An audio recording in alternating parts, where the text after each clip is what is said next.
Thailand's Prime Minister says no ceasefire has been reached yet with Cambodia. His announcement came after a phone call with US President Donald Trump. More than a dozen people have been killed since the latest skirmishes began on Monday. This moment threatening to collapse a Trump-backed peace deal. About 500,000 people living along the border have been evacuated in the latest flare-up. This week, Thailand's foreign minister hinted to CNN that the fighting could escalate. Let's discuss all of this with my next guest, Associate Professor at Arizona State University, Sophal Ear. Sophal, thank you so much for being with us. So there has been a long-running border dispute between Thailand and Cambodia. I mean, dating back to when the French actually controlled Cambodia. This has been going on for a really, really long time. We've seen multiple flare-ups since the 1950s, but these flare-ups are traditionally sporadic. I mean, it happens now and again, these sort of low-level disputes. However, interestingly, in 2025, we've seen sort of much more frequent, more intense disputes, obviously going back a few months ago when Donald Trump helped sign that peace agreement. But why has 2025 seen such an uptick in violence between these two countries? Well, thank you, first of all, for inviting me. This is a border dispute layered on top of domestic politics, and neither side wants to be the first to blink. But 2025 has been a political year for both Thailand and Cambodia in terms of riling up domestic support, nationalism, and causing essentially an inevitable sort of increase in the temperature when in previous years it was not the issue at top of mind. And just in terms of what peace looks like or what de-escalation looks like, earlier this week, Donald Trump held a sort of campaign-style rally event where he was supposed to focus on the economy, but he touched on multiple issues, including this issue between Thailand and Cambodia. And one of the things he said earlier this week was, tomorrow I'm going to have to make a phone call. Who else could say that? Who else could say that I'm going to make a phone call and I'm going to end a war that's happening between Thailand and Cambodia? Explain what the US's role in this could actually be. We know that Donald Trump just today, I believe, spoke with the Thai Prime Minister about this issue. I don't believe he's spoken to the Cambodian leader just yet. But how might the US actually intervene in a way that actually leads to peace? Because previously, the US has threatened trade, had sort of weaponizing tariffs and trade.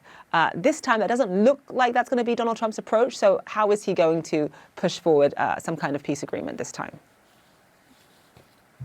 Well, the tool of tariffs has already been taken out of the toolbox since he used it already. A phone call can pause fighting, but it cannot erase a century of territorial tension.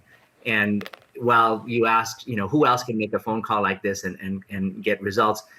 Not a lot of people, but obviously both sides don't want to aggravate matters with Donald Trump. And so the call that took place between the Thai Prime Minister and Donald Trump has not yet resulted in a cessation of fighting, but he's got to next call the Prime Minister of Cambodia and see where that goes. But he doesn't have any carrots to offer, right? The carrots last time were, hey, you're in the middle of negotiating tariffs with us, and we're not gonna entertain that until you stop fighting. Now what, right? You can only use that but once, and now it's been used. What more can you get out of the phone call? Let's see how far he goes with that. How wary are both sides? I mean, obviously, as you point out, there isn't much left in the toolbox. Once you've exhausted tariffs once, you can't really use it again.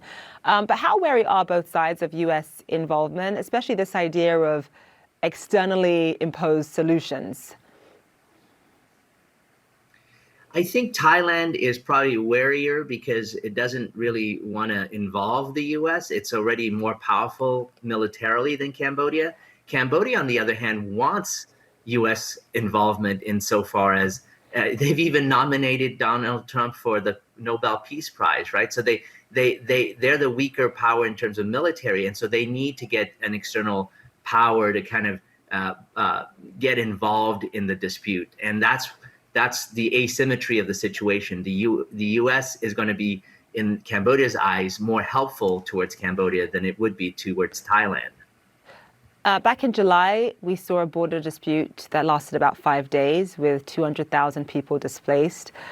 Now it's upwards of 500,000. Explain to us how the dispute this time compares to what we saw in July when Donald Trump intervened. Well, so this time things have been the fighting has been 5 days, which is exactly how long it lasted last time in terms of going kinetic. There are clashes that are ongoing across multiple frontline sectors, and neither side has agreed to a ceasefire. And so the displacement of people this time is about 500,000, which is more than last time, and the toll is about a dozen so far in terms of casualties. So it's looking like another repeat, or maybe even a bigger conflagration, because the Thais are saying they're not seeing an end to it. So it's going to enter probably a longer phase than the previous July fighting. And talk to us about the history of this conflict, because it stems from when Cambodia was under French rule, so late 1800s, early 1900s, and then there was a map drawn out in 1907, which was when Cambodia was under French rule, and the Thais maintain that this map is quite inaccurate. So just give us context as to how this actually started. Well, as a lot of disputes these days take place, it's from something a century old, from colonial times.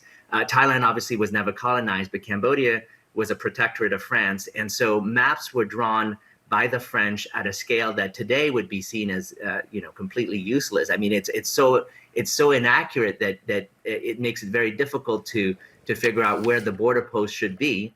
But that's one of the issues. The fact is that when one considers maps that are not to scale, or not, or the level of scale is really not appropriate for today's day and age, you get into situations of where the actual border lies. And Cambodia, of course, maintains that it includes all kinds of areas that that have Khmer temples and so on, and the Thais dispute that. But that is something that is a legacy of colonialism. It is a problem that continues not just between Thailand and Cambodia, but elsewhere as well. And so we can kind of see the effects. A phone call is not going to solve that. It's going to take way more than any kind of ceasefire. It'll take more trust building and really years and years of decades of trying to solve problems that have not been solved in over a century. Right, Sophal Ear, thank you. Thank you so much. Appreciate it.